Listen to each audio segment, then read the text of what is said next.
Hello everyone. आज के इस वीडियो में हम पढ़ने वाले हैं बेसिक इंग्लिश ग्रामर को, जिसमें हमारा टॉपिक है वो टाइम एंड टेंस है, जो कि क्लास नंबर ये 2 है आपका।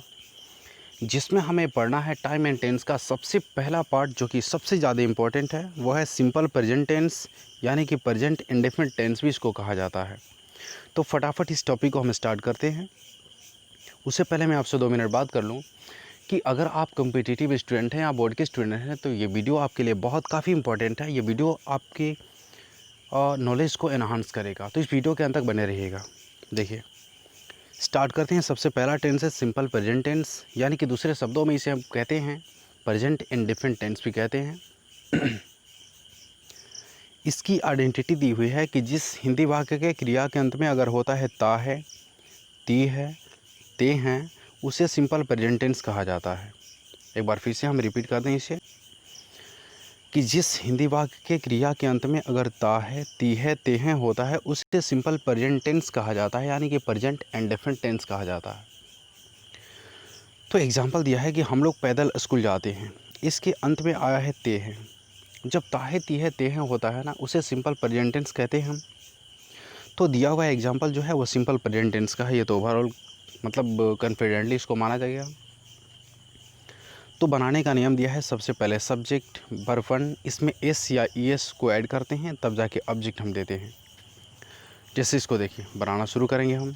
सबसे पहले सब्जेक्ट, तो सब्जेक्ट इसमें क्या है, हम लोग पैदल स्कूल जाते हैं, वी। इसके बाद में वर्ब का पहला रूप देना है, यानी कि वर्ब हम उसे कहते हैं जो जिस शब्द में तातेती जुड़ा हुआ होता है। तो जाना में जुड़ा है, तो वर्ब हमारा हो गया गो। हम कहाँ जाते हैं, टू स्कूल ऑन फुट, मतलब पैदल। We go to school on foot, हम लोग पैदल स्कूल जाते हैं। दूसरा एग्जाम्पल देखते हैं हम। देख, वह खाना पकाती है, इसके भी अंत में है ती है, प्रेजेंट इंडेफिनिट टेंस है, तो इसका बना है सी कुक्स फूड। अच्छा, एक चीज़ समझने की ज़रूरत है कि इस कुक में एस का प्रयोग हुआ है और इसमें गो में एस और ई एस नहीं ऐड हुआ है, जो कि नियम आपका बताता है जोड़ने को। तो इसका नियम ये है कि जब भी किसी वाक्य में अगर ही, सी, इट और नेम होंगे तो उसके साथ वर्ब 1 देंगे और उसमें एस और ई एस को हम जोड़ देते हैं। लेकिन जब भी कभी आपके वाक्य में आई, वी, यू और दे आता है, उसमें वर्ब का पहला रूप देते हैं, लेकिन उसमें एस, ई एस का प्रयोग हम नहीं करते हैं। ठीक है ना। फिर से देखिए, समझ लेते हैं हम। आकाश में तारे चमकते हैं, इसमें भी ते हैं, सिंपल प्रेजेंट टेंस। बनाने का नियम सामने है। सबसे पहले हम सब्जेक्ट देते हैं। सब्जेक्ट इसमें क्या है आपका, स्टॉप इट। इसमें सब्जेक्ट आपका क्या है उसको जानने के लिए हम सवाल करते हैं हु मतलब कौन। आकाश में तारे चमकते हैं, कौन चमकते हैं, तारे। कौन का जवाब आता है वहीं आपका सब्जेक्ट होता है। तो तारे इसमें हो गया सब्जेक्ट, यानी कि स्टार्स, चमकना के लिए शाइन इन द स्काई, मतलब आकाश में तारे चमकते हैं। ठीक है ना। जहाँ कहीं आपको डाउट होता है तो पॉज़ कीजिए और इसको स्क्रीनशॉट लीजिए और बाद में फिर से रिवीजन कीजिए, समझिए। एक बार समझ में नहीं आता है, 2 बार 3 बार अब देखिए। और जहाँ डाउट होता है वहाँ कमेंट बॉक्स में कमेंट ज़रूर कीजिएगा और सवाल ज़रूर कीजिए आप। नेक्स्ट आपका एग्जांपल है, गलियों में कुत्ते भौंकते हैं। इसी भी सिंपल प्रेजेंट टेंस का एग्जांपल है, ते हैं। इसको बनाया हम, dogs bark in the street, कुत्ते गलियों में भौंकते हैं। चलिए ओके। मतलब सिंपल प्रेजेंट टेंस को तो हम ये जान गए कि ता है, ती है, ती है, सिंपल तरीके से। इसमें कुछ होता है मिसलेनियस वर्ड्स जो कि इम्पोर्टेंट होते हैं। ये मिसलेनियस वर्ड्स होते कौन कौन से हैं, एक है वांट टू, जिसका मतलब चाहना, लाइक टू मतलब पसंद करना, बिगिन टू मतलब लगना, कंटिन्यू टू जारी रहना, नो हाउ टू मतलब जानता हूँ या आता है।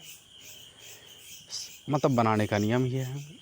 देखिए एग्जांपल हम देखें तो है, मैं पढ़ना चाहता हूँ, मैं पढ़ना चाहता हूँ।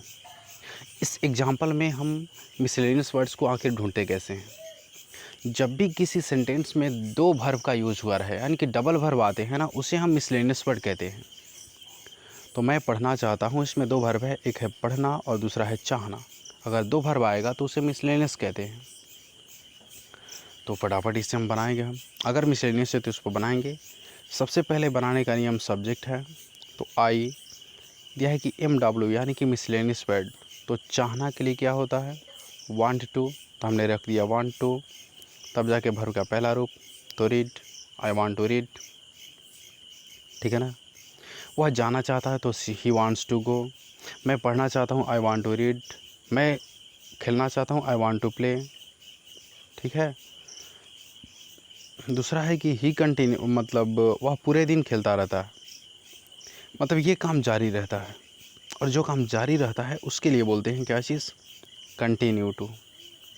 जैसे ही continues to play the whole day, वह पूरे दिन भर खेलता रहता है, ठीक है। नेक्स्ट आगे हम देखते हैं। अगला एग्जांपल है कि मुझे कंप्यूटर चलाने आता है। इसको बना है I know how to operate the computer, मुझे कंप्यूटर चलाने आता है। चलिए नेक्स्ट आगे बढ़ेंगे हम। देखिए इसके अलावा हम पढ़ते हैं अदर्स यूजेस, यानी कि विशेष प्रयोग। इसको सिंपल तरीके से हम जान गए, ता है, ती है, ते हैं होता है तो सिंपल प्रेजेंट टेंस कहते हैं। लेकिन कुछ विशेष प्रयोग होते हैं, मतलब और कैसे कैसे वह किस टेंस में आते हैं। तो सबसे पहला दिया है नोट कि वर्तमान में जारी रहने वाले कार्य को बताने हेतु, मतलब जो भी काम वर्तमान में जारी रहेंगे ना, उसे बताने के लिए प्रेजेंट इंडेफिनिट टेंस का प्रयोग होता है। जैसे कोहली देश के लिए खेलता है, ये वर्तमान में ये काम जारी रहता है, तो बनाएंगे Kohli place for the nation, मतलब बनाने का नियम वही है। दूसरा एग्जाम्पल है आपका हम लोग भारत में रहते हैं, जैसे वी लिव इन इंडिया, हम लोग भारत में रहते हैं। दूसरा स्पेशल नियम है आपका यूनिवर्सल ट्रूथ, यानी कि सार्वभौमिक सत्य जो होता है, प्रोवर्ब्स कहावत होते हैं या साइंटिफिक फैक्ट्स वैज्ञानिक तथ्य होते हैं, उसको दर्शाने हेतु। जैसे सूरज पूरब में उगता है, यानी कि the sun rises in the east, सूरज पूरब में उगता है, ये एक यूनिवर्सल ट्रूथ है, सार्वभौमिक सत्य है, यानी कि इस पर इंसान का कोई मतलब कंट्रोल नहीं है, दैविक सिद्धांत है ये, उसे हम यूनिवर्सल ट्रूथ कहते हैं। दूसरा है चोर चोर मौसेरे भाई, ये कहावत है। कहावत को भी सिंपल प्रेजेंट टेंस में ही बनाते हैं। जैसे birds of feather flock together, माने एक तरह के पंख वाले पक्षियाँ आपस में मिल जाती हैं। अब देखिएगा कहावत का ये फंडा होता है कि हिंदी कुछ और कहता है और इंग्लिश कुछ और कहता है। हिंदी में आया है चोर चोर मौसेरे भाई, चोर और मौसा जी, लेकिन इंग्लिश में ऐसा कुछ नहीं आया है।